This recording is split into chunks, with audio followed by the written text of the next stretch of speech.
Hey guys, welcome to Wait Until the Unfiltered Village. I'm your host, Pam, and this is Sarah, your other co-host. yeah. So today we're going to be talking about Sarah's birth story.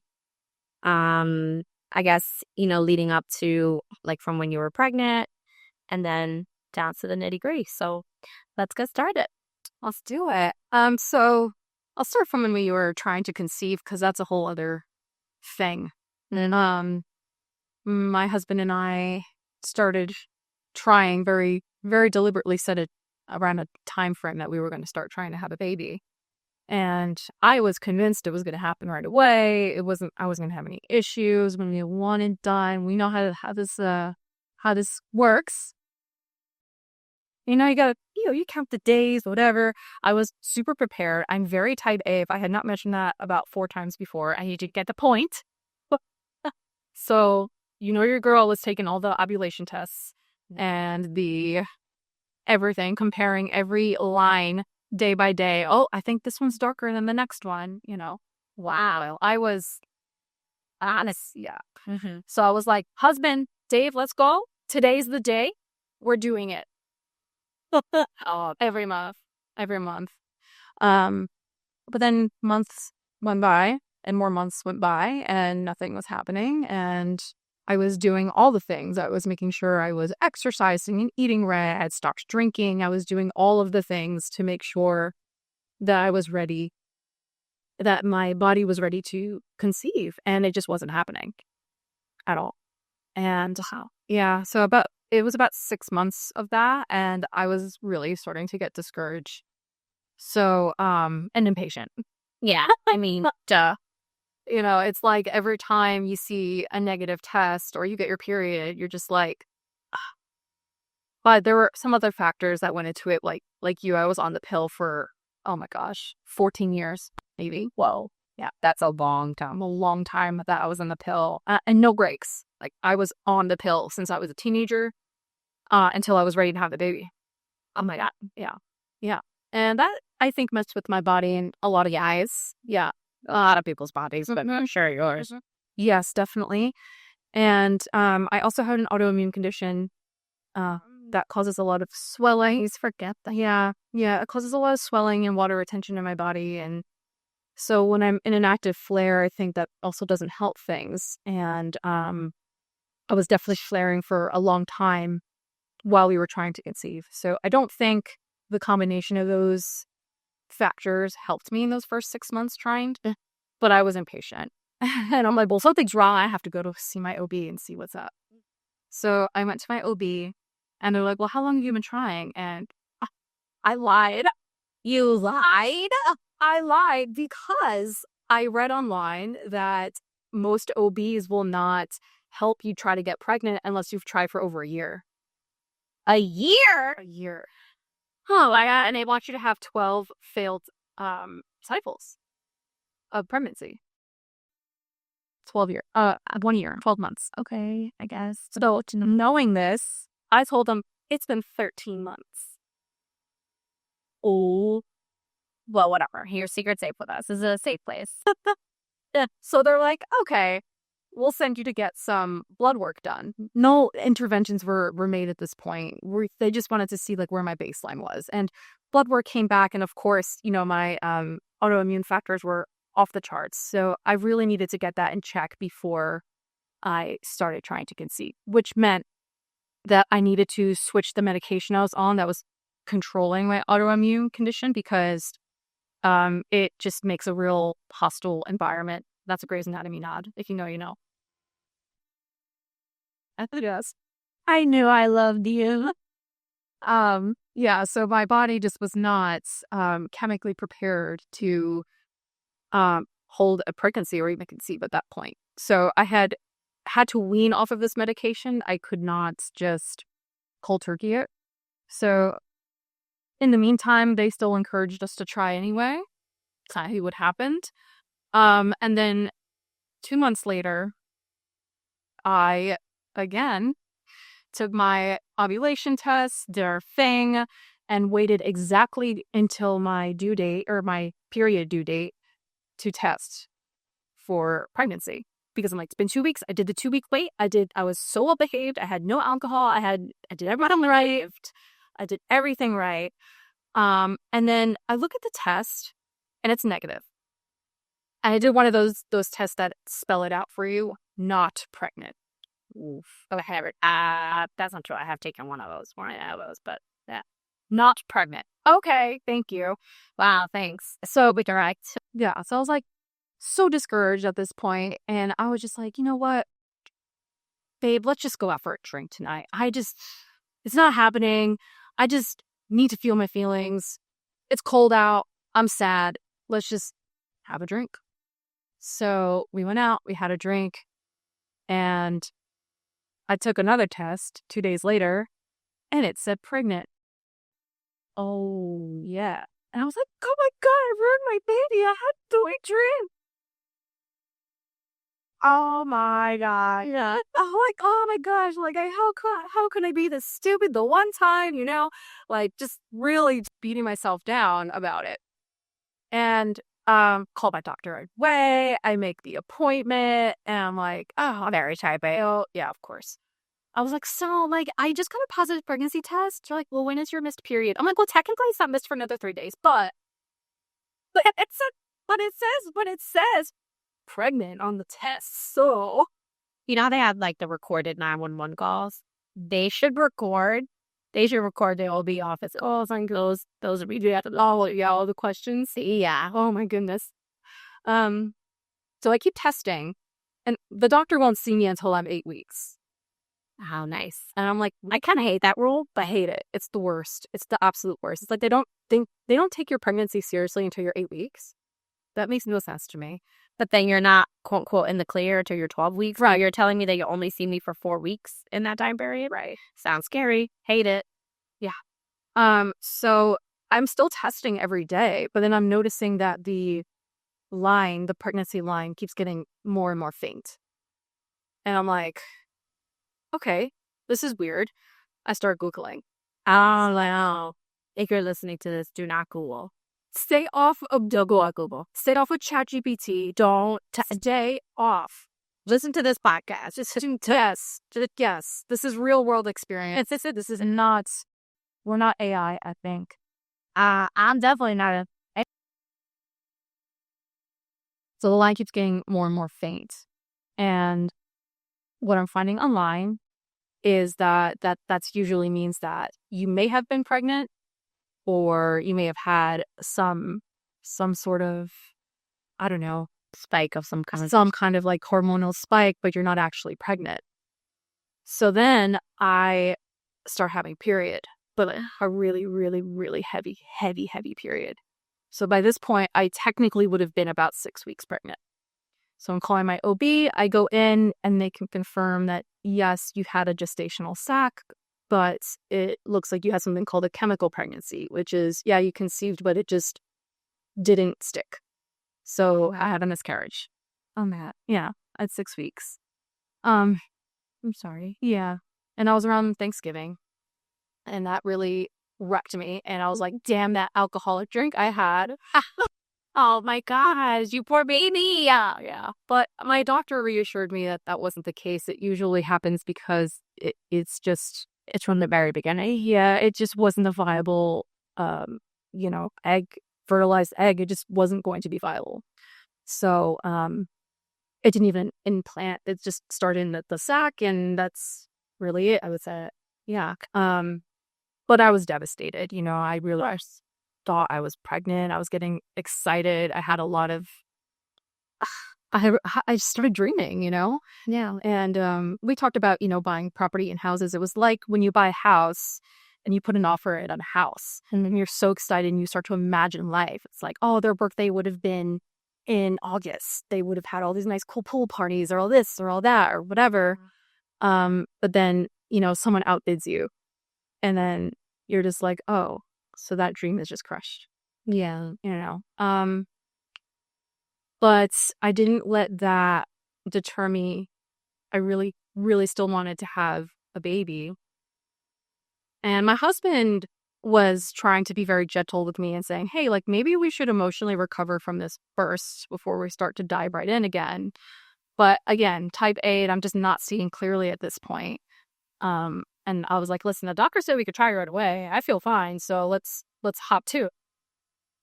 Go off date. Yeah. And was like, my poor husband, I love him. He's the best. So Christmas time, I am ovulating on Christmas Day. Shout out to Jesus' birthday. Bless. And I'm like, hey, babe, guess what? Guess what day it is? And he's like, Christmas? He's like, Tuesday? I don't know. He's like, it's Christmas. What do you want from me? I'm like, it's ovulation day. Let's go. And at this point, I had learned to be cautiously optimistic. And I was still taking my ovulation tests every single day, making sure that we got the most of our time, our window. But like the ovulation test was positive every day from Christmas onward. I'm like very positive, not fading like it usually does when you are finished ovulating. It was positive all the way up until the new year. And I was so confused. I was like, maybe I just need to get new ovulation tests. Maybe these are old or something. They were the cheapy little, like strict ones. Mm-hmm. Yeah, they dip.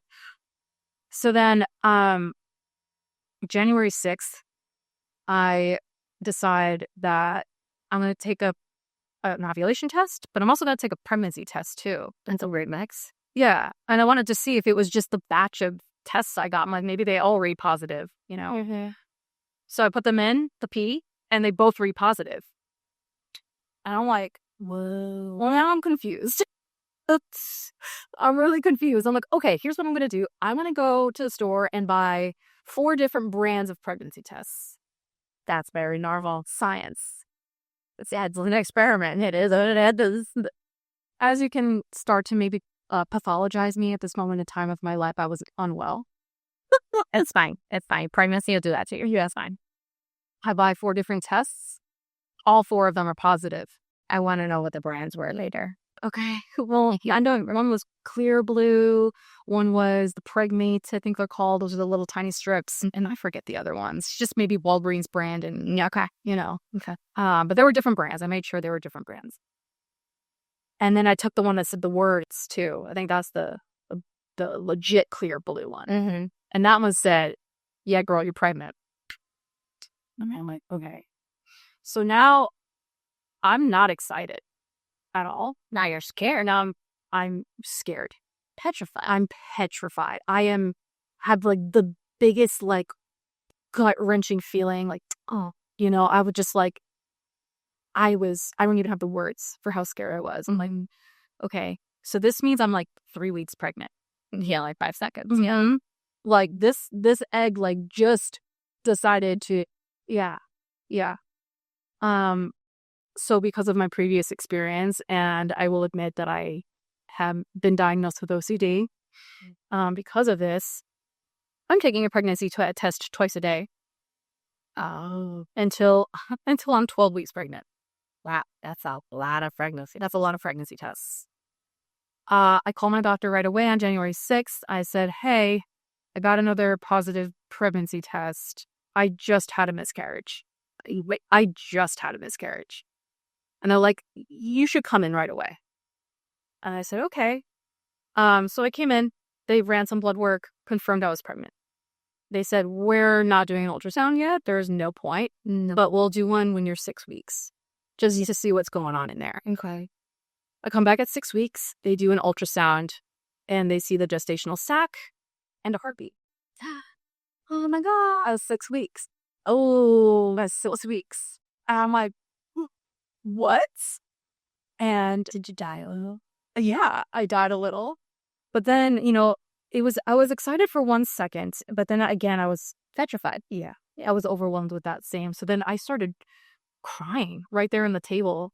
And the doctor's like, what's wrong? You okay? And I'm like, no, I'm going to have another miscarriage, aren't I? And the doctor can't make any guarantees. No. I'm trying to be as reassuring as possible. I love my OBGYN. He is, oh my gosh, the best. He's, man, man, I don't even have the words. He was very reassuring the whole time, but very real with me. Yeah. He didn't kind of Sugarcoat. Yeah, he didn't give me false hope or anything. He's like, there is a very real experience that you could miscarriage again, but until then, we're going to take care of you. Oh. And so up until 8 weeks, I went in every week. So I went 6 weeks, 7 weeks, 8 weeks. Okay. And got an ultrasound those 3 times. And they're like, listen, everything looks great. You're okay. And you would have to, peel me off of the ledge every time I went in. Like, oh, are you sure? Can you check again? Are you positive? The whole thing. Mm-hmm. And then they're like, yes, but your pregnancy is considered high risk since you just had a miscarriage and you have an autoimmune condition. So congratulations, but you're going to have to go to a high risk clinic and get ultrasounds at least once a month, every 4 weeks. Wow. So while most people would be super happy to hear that because they get to see their babies every 4 weeks, a lot of women get 2 ultrasounds the whole pregnancy, and that's that. Yeah. I mean, I had a little bit more than 2, but yeah, much less than you did. Yeah. Yeah. So I was, to have one every 4 weeks, but instead of, excitement, again, it's like, oh my God, what are they going to find? Like something's going to go wrong. Yeah. I was just overwhelmed with almost like the anticipation of it being something. Yeah, and I think just being labeled high risk to begin with, yes, put me in the headspace that this is not going to stick. Right. So we get to 12 weeks. We have our ultrasound. Everything looks beautiful. And then they didn't quite tell me right then and there what the gender of the baby was going to be. They took the blood work and they said they were going to email it to me, but it would be covered with a button so that I could click it to reveal what the gender was. So I got the email and my blood work was in. Everything looked great. All the preliminary genetic testing looked great. And then right there it said fetal sex is 99.4% compatible with female. And I'm like, oh, there goes the button you were looking for. And I'm like, oh, wait, they mean my sex, right? And then I had to read it like 4 more times, like fetal sex, comparable with. And I'm like, did I just spoil my own gender reveal? But then I was like, I'm having a girl. And my husband and I wanted a girl so bad. We wanted a girl so bad. And I'm just trying to savor the happiness of that. But I'm like, oh, since I'm having a girl, it's not going to stick.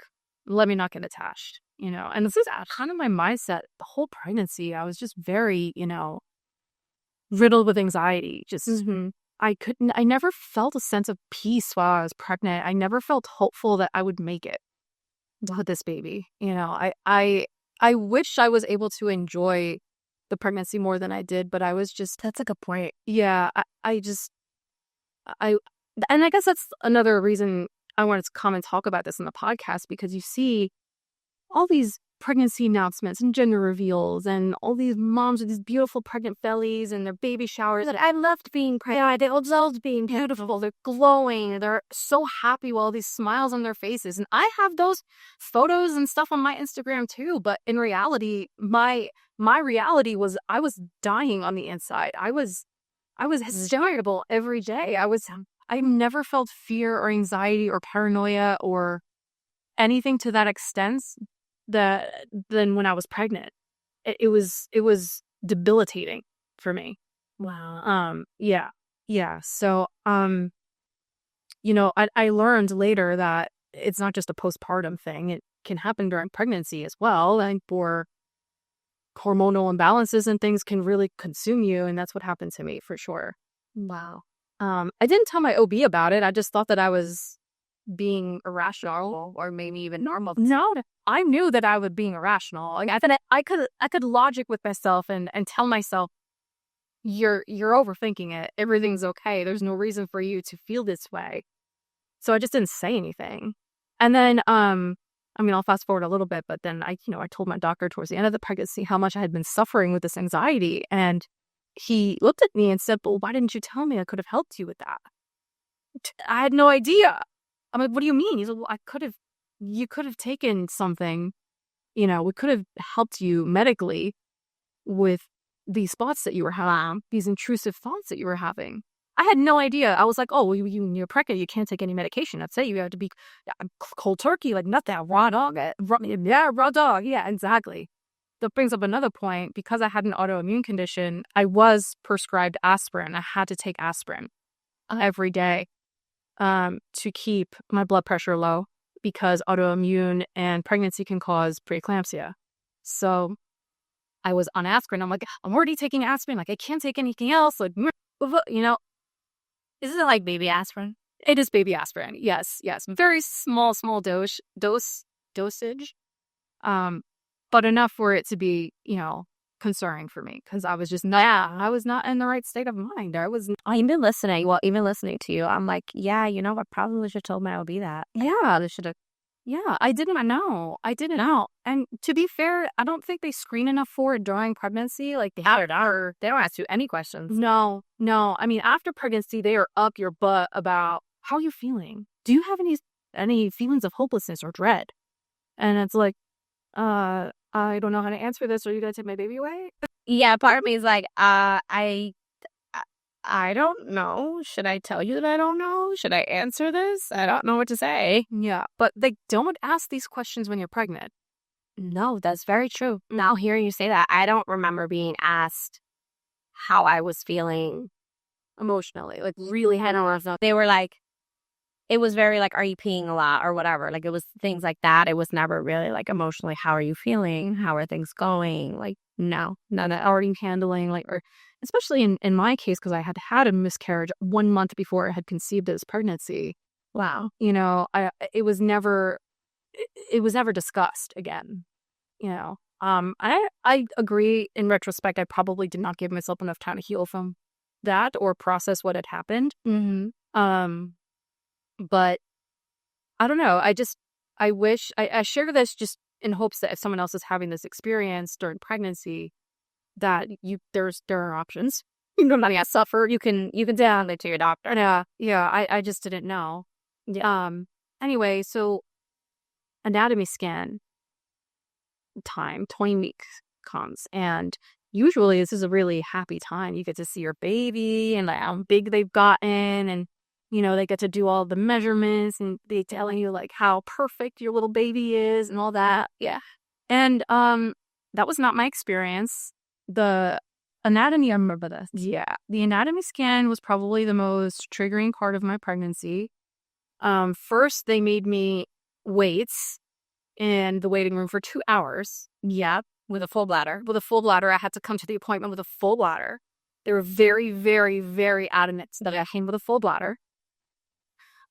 They made me sit there and not pee for 2 hours, 20 weeks pregnant. And if anyone knows what that feels like, it's like a bowling ball on your bladder. Oh my God. I was in so much pain.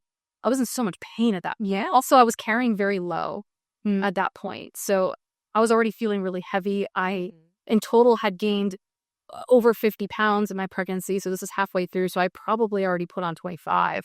Yeah, we're just rounding. So I was so uncomfortable. I was miserable.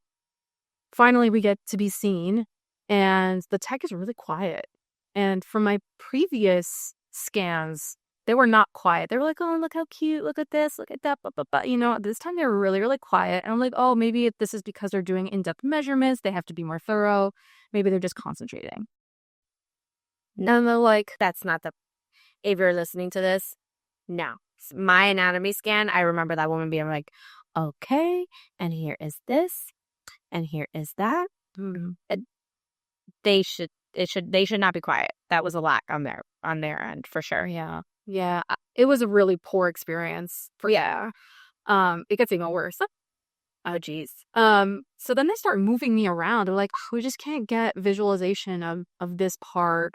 That happens. Yes, which is pretty normal. Like, her head is really, really low in your cervix. Like, can't get in there. We can't, like, so they had me like upside down. They had me empty. Then they go, empty your bladder halfway. Okay. After now, this is about 2.5 hours of a full bladder. While pregnant, you want me to empty my bladder halfway? You want me to stop mid-pee? Sweetie, that's not happening. No. I don't know how I made it happen, though. Kegels work. Yeah. We love that. Get sit down halfway. I empty my bladder, and they're still like, we can't see what we have to see. We're going to have to bring the doctor in. But the actual doctor, not the tech. Doctor comes in. He's really quiet. He goes, yeah, this is why you can't see. You have something called placenta previa.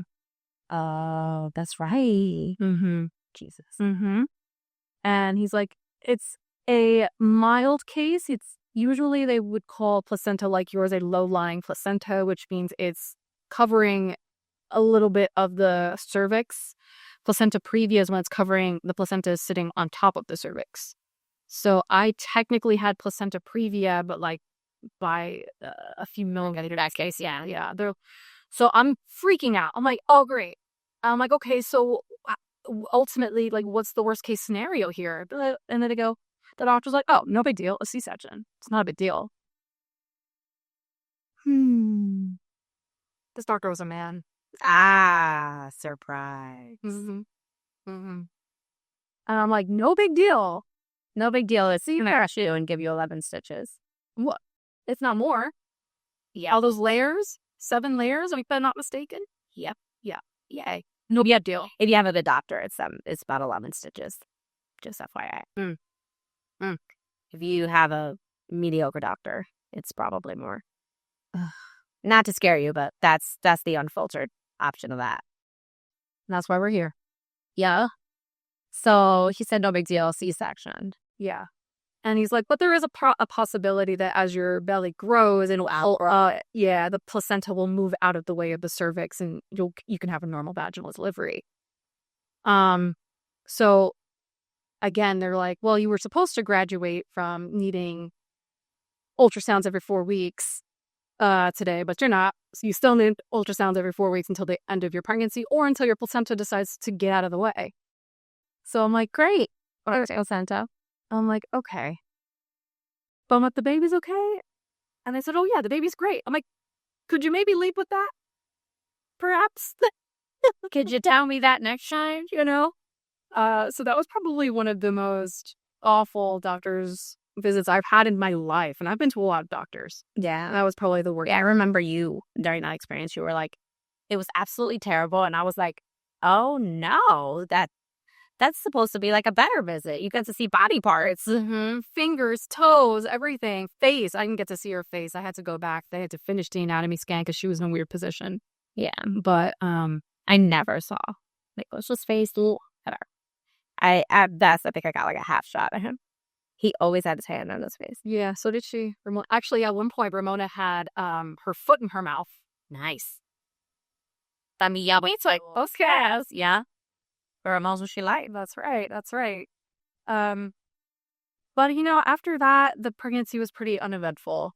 Yeah. Was eventful enough. Yeah. I had started to calm down once I got to viability week, which is usually around week 24, 25. Because at that point, I'm like, all right, statistically in my mind, if I had to give birth right now, she would likely be okay. She would live. She would likely be okay. Yeah. So around week 24, 25 is when I started to relax a little bit and kind of convince myself that, yeah, you're going to have this baby. Mm-hmm. This baby's going to make it, Mm-hmm. And then I definitely started to enjoy the pregnancy more at that point. It was also summer by that time. I was pregnant for the entire winter. And I don't like winter. Winter gets me really down in the dumps. Yeah. Cabin fevery. I work from home all the time. So I'm within these 4 walls and I'm just, in my head too over it. Yeah. Yeah. So I think by 24, 25 weeks, I was nearing spring and summer, lighter time of the year. And I think that really helped. So then everything's going fine. My scans look great. No issues, no worries, no nothing. With placenta previa, you are not allowed. You're on what's called cervical rest, so you don't get your cervix sewn shut, but you are not allowed to have sex or an orgasm or exercise or anything. Orgasm? No, girl, that sounds terrible. Yeah, let me tell you something. Pregnancy did something to me. Pregnancy did something to me. No orgasms was a problem for me when I was pregnant. Yeah. To the point where, again, going back to the anxiety, like I would have dreams sometimes, an orgasm in my sleep. And I would wake up like, oh my God, I'm going to kill a baby. Oh my God. Like, it's just like, my God. oh my gosh, I was just not in my right mind. It would just happen, because I'm just what happens sometimes.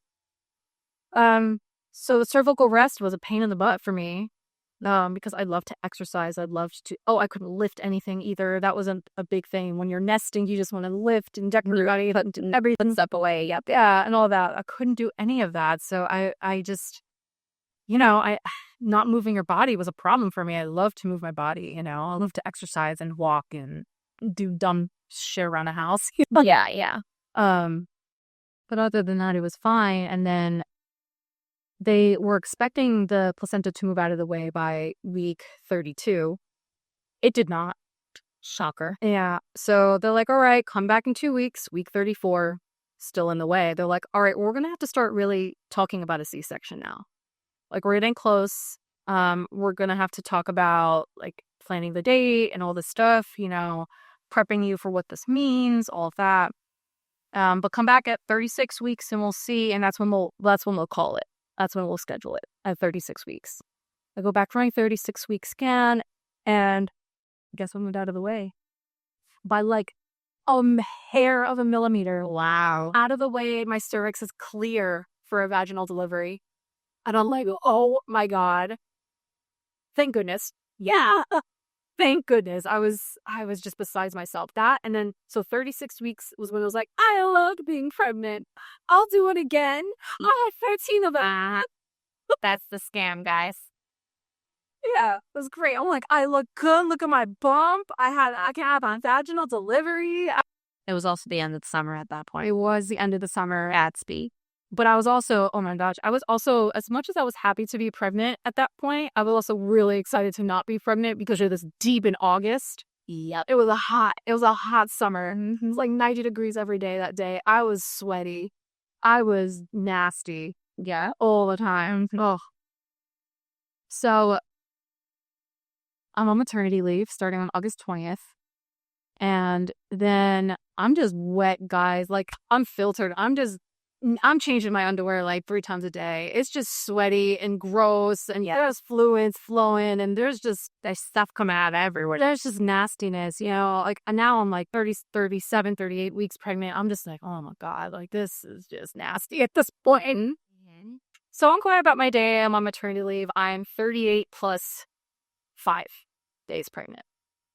Yes, 38 plus 5 days. No, 38 plus 6 days pregnant. Mm-hmm. And I'm laying there, and I'm like, oh, well, gotta go change my underwear for the 3rd time today. No problem. Here we go. And I don't think anything of it. I'm getting really annoyed because I want this baby to come out right. I'm just so uncomfortable. And I text my husband, and I'm like, I know we're only supposed to be about 30 minutes away from the hospital, but I want spicy ramen from Ani Ramen that's in Montclair, which was about like 45 minutes away from our house. And my husband's like, well, I thought you wanted to stay close to, within the hospital. I'm like, I don't care. This baby's not coming. I don't feel anything. Like, no, I want my ramen. Let's go. Like, this baby's not coming. I was like having a little temper tantrum, like my 18-month-old that has now. And so we get my ramen, and I'm sitting there. They had like these wooden benches, and I'm like, oh man, like, Starts my ass. no, I'm like, I really feel like she's sitting low. Like, I'm really uncomfortable, like, sitting on this wood bench. And I don't think anything of it because I'm like, oh my gosh, just a wood bench. It's really hard. At that point, they had done a cervical check for me at 38 weeks, and I was already 100% faced and that weight, but I was not dilated. So my cervix was nothing.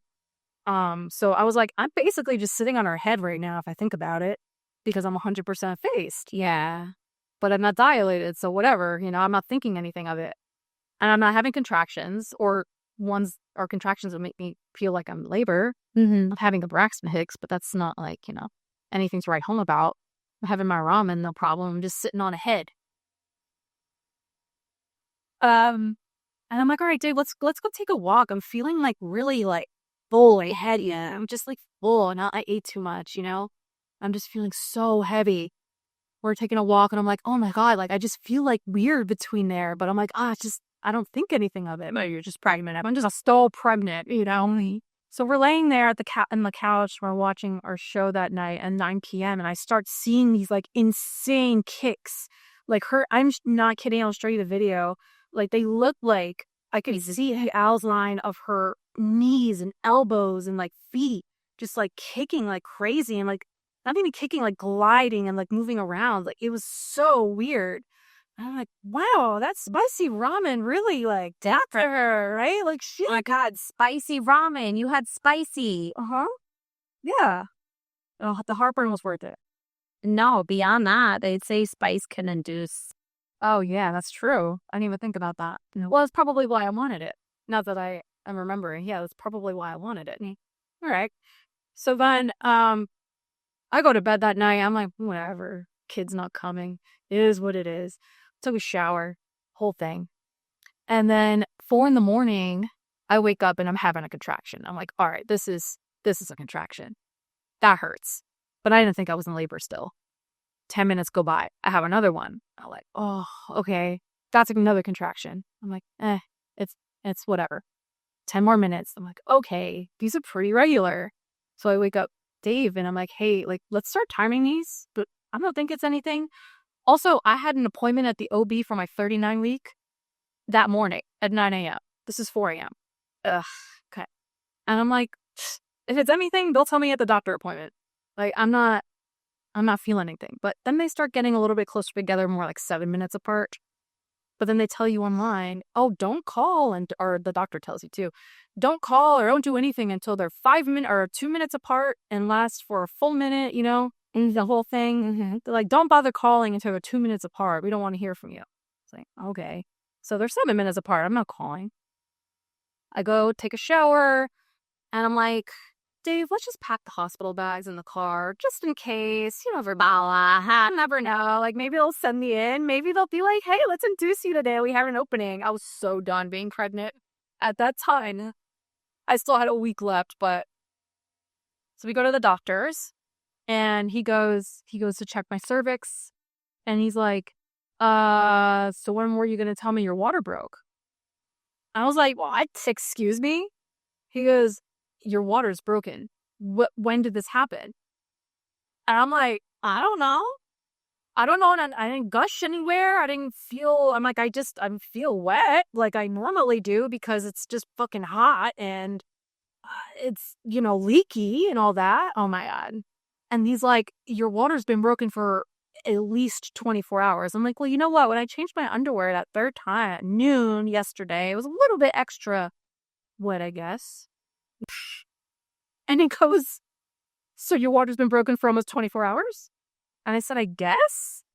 And then I showed him the video of her moving like that last night. And he goes, do you want to know why she's moving like that? Because there's no fluid around her anymore. Oh, he's like, you need to go to the hospital right now. Oh my God, right now. Yeah. Wow. And he goes, okay, you are at a major risk for an infection right now. Like, this is serious. You need to go right now. We need to induce you now. I was still not dilated. I was a face, but not dilated. So I'm like, I'm hungry. Yo. Women are magical, I promise. So like, can we just recall the beginning of my pregnancy when I was a nervous wreck? Yes. To now where I'm like, I'm hungry. I'm going to eat first. Because I know they're not going to let me eat when I get there. That is the worst. I get it, but that is the worst. Yeah. Yeah. So, but I'm also not understanding the gravity of the situation here. And that an infection risk means like some serious risk. I'm not understanding the gravity of what was happening at that moment in time. So I went and got a pliable and it was great. Really enjoyed it. And then I usually walk into the hospital. I'm like, yeah, the water's broken. Doctor said I was going to be here. They're like, where have you been?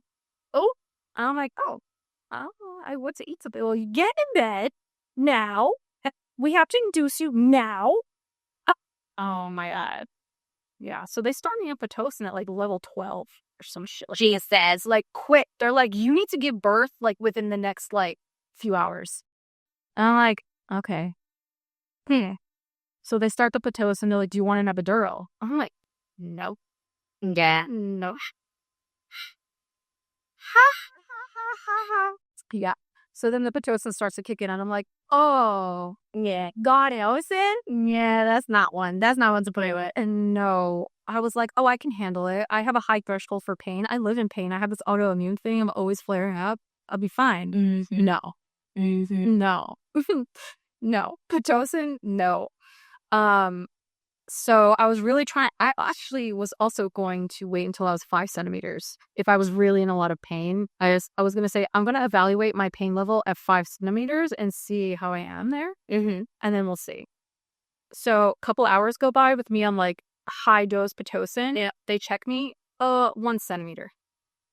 I'm like, are you kidding me? 1 centimeter? I'm in for All that pain. For all that pain. yeah. Yeah. And so then I'm just like, this is crazy. But okay, I guess we'll just keep walking around in circles and doing our things. And the hand comb, which doesn't do shit. That hand comb, you know what I'm talking about? They give you the comb to like squeeze in your fingertips so that the pain is like in your fingertips instead of on your protractions. Yeah, I don't know. They gave me a comb. They said that it would help. But they didn't let me move around because they didn't want my blood pressure to spike. So I just had to lay in there and take it. Yep. Man, power to you. Shit. Fucking terrible. It was terrible. So the nurse comes in, checks me again. I'm at 2 centimeters. Like, dude, this has been like 4 hours now. Mm-hmm. And I said, I thought you guys said I had to have this baby in a few hours. And they're like, well, you do. So, get on that ball or whatever you bounce, do something, Abba's going to Florida when that's happening. Yes. The very first trip with the baby. Mm-hmm. I'm like 4 months old. Oh my goodness. Yeah. Yeah. So then the nurse is like, well, listen, so we have a few C-sections coming up and one anesthesiologist. So if you want an epidural, it's now or never, pretty much. Mm. And Dave was like, Sarah, listen, you're in a lot of pain. I've seen you go from a level 0 pain to like level 10 pain relatively quickly. You don't need to rough it. Just get the epidural. I was like, hey, fine, I'll get the epidural. So they come in to give me the epidural. And since I am such a huge infection risk, they make Dave leave. And, oh, yeah. And I'm like, in my mind, I'm like, oh, no. My husband is supposed to stand in front of me and I'm supposed to hug him. And then they put this very long needle on my back. Like, that is how it's supposed to go. And they're like, no. The room needs to be sterile. He has to leave. And I'm like, oh my God. Okay. So now the nerves are starting to turn on. Yeah.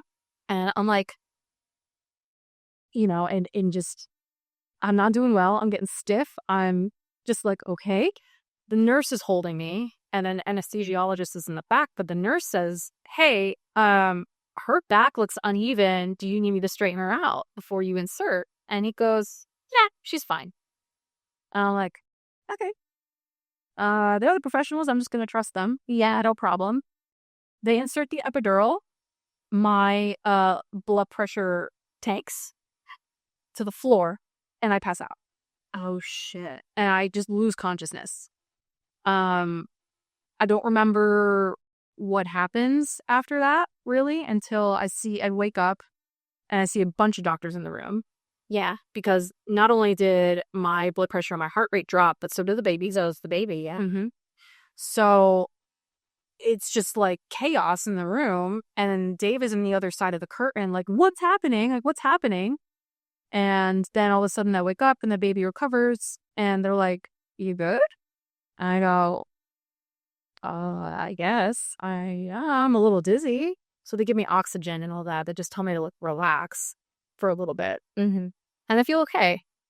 Then they said, so you need to go use the bathroom because we have to put a catheter in since you have, Yeah, that's right. I forgot about that. mm-hmm. Yeah, because you have an epidural. And they start to put the catheter in and I feel it. And they're like, oh, you feel that? I'm like, yes, that hurts. Ew. And they're like, oh, do you feel this? And they start like poking me around and you can still feel it. I can feel everything. Yeah, I can feel everything. And they're like, oh, you want to know what? Why don't you just lay on this side? Because sometimes the epidural kind of needs to like leak over to the other side. And I'm like, okay, sure. They got the catheter and it was painful. I didn't like it. Oh, yeah. But it was in. And I was laying there. I'm feeling like tingly on my right side, but I still feel everything on my left side. Everything. So then a couple of hours go by. They check me. I'm still only 4 centimeters. Dude, this sucks. And then it starts to happen again. I start to pass out again. Oh, Yeah. And I just was like so delirious. And again, all the doctors rush in. And finally, the doctor's like, let's just turn off the Pitocin. It's probably like messing with her a bit with the epidural. mm-hmm. Epidural's still not working. And then um, I start to feel really, really intense pain an hour later. And I was like, someone needs to fix this epidural. Like, someone needs to fix it. Someone needs to come in here. I sent Dave out to get somebody. They come in and check me. And now I'm 10 centimeters all of a sudden. Sheesh. Yeah. So they turn off the Pitocin that's supposed to dilate you. And then I dilate naturally. That's why I had beef with Pitocin, but that's different topic. And then I push for an hour and a half and baby girl is here. My epidural failed completely. I felt everything. I had a 3rd-degree tear that needed several stitches, something like over 20 stitches. Nice. And they did have to take Ramona away because she was born with a fever. Because my water had been broken for so long, and that was super scary. She did cry about the yeah, she did cry right away, and she was fine. That's good. But they wanted to make sure she was good, so they took her for a little while. And I was stitched up, and they made sure that she was taken care of. And her fever broke. I also had a fever that didn't break until the morning, but ultimately we were fine. But it was an experience. The journey. Yeah. And so all this to say, like, look how different our experiences were. Our experiences are very different. And we were both induced. Yep. And even listening to some of like some things, like I forgot I got a catheter, forgot about that. I forgot there was like a point where they put in like they had to put in some type of, it turns into like a balloon. Yeah, a balloon catheter is what it's called. No, it was the catheter. So the tampon that had the medication to soften my cervix, and then they did something else to try to help open my. Yeah, I think it's called a balloon catheter. I think it's what they call it. Absolutely. Oh, it turns into a balloon. You're right. Mm-hmm. And then that happened, and I remember like feeling the need to pee while I had that, and then when they took it out, it was like almost. I even had Mike take a picture of it in Arbage because I was like, I want to see that. I need to see what the hell that is. So our experiences are so different. By hearing you tell that story, it makes 100% sense why you don't want to get pregnant right now. No, why you don't want to have another baby. I'm still processing a lot of trauma from the birth, but also the pregnancy. Let's see. Yeah, I had a lot of emotional trauma that I still am kind of dealing with, but the birth itself was very traumatic to me. Yeah. The recovery was very traumatic as well. I mean, that's a whole other episode of our postpartum journeys that we'll go into, but it was very traumatic. I think now I have gotten the tools and the medical interventions to help me, get where I am today, certain things. Yeah, but I want to be more intentional the next time, if there is a next time that I have another child. Yeah. With how I go into it. Yeah. So, well, that makes a lot of sense. Well, thank you for sharing your story with me. I knew bits and pieces. I knew all of it basically, but kind of reliving it was, you just forget so much is forgotten. Yeah. And even hearing you tell it, I'm like, oh my God, yeah, that's a thing. Like, and just listening those things out. So thank you for sharing with me. Thank you for sharing with the audience. And I look forward to hearing about both of our postpartum journeys, because we're still, to me, technically, we're still postpartum. Yes. That's a whole other conversation. Like, when does that actually end? Does it ever? I guess you're going to have to come back and hear that one. Mm-hmm. Well, thanks for listening. We'll talk to you guys soon. Bye.